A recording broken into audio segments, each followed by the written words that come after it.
દાહોદ જિલ્લામાં સ્વાઇનકલ cancer free India રસીકરણ કાર્યક્રમનો પ્રારંભ કરાયો. દાહોદ કલેક્ટર દ્વારા કરાઈ અપીલ.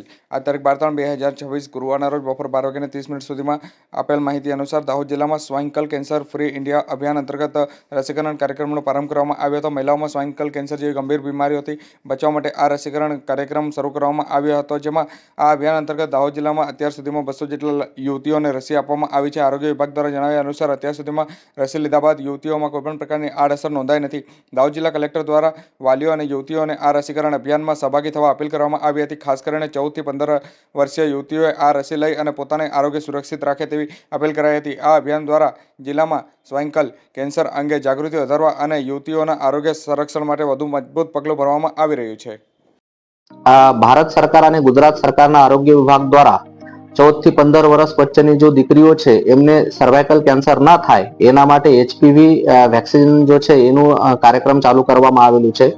28 ફેબ્રુઆરીના દિવસે માનનીય વડાપ્રધાન શ્રી દ્વારા આ કાર્યક્રમની રાષ્ટ્રીય કક્ષાએ શરૂઆત કરવામાં આવેલી છે અને એની સાથે સાથે જ આપણા દાહોદ જિલ્લામાં પણ આ વેક્સિનેશનનું આયોજન કરવામાં આવેલું છે.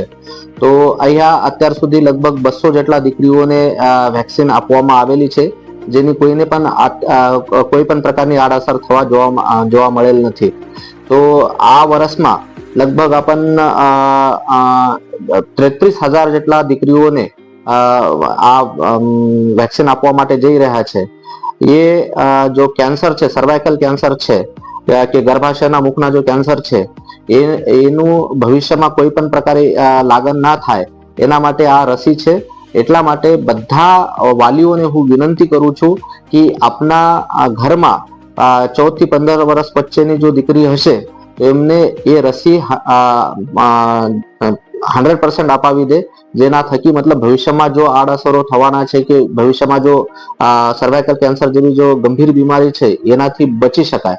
અને આપના આજુબાજુમાં પણ કોઈ સ્કૂલ જતી દીકરી હોય, સ્કૂલ નહીં જતી દીકરી હોય તો એમને પણ એક સામાજિક જાગૃતિના ભાગરૂપે અવેર કરવાના પ્રયત્ન કરો, જેના થકી કોઈ પણ દીકરી આ રસી વગરની રહી ન જાય.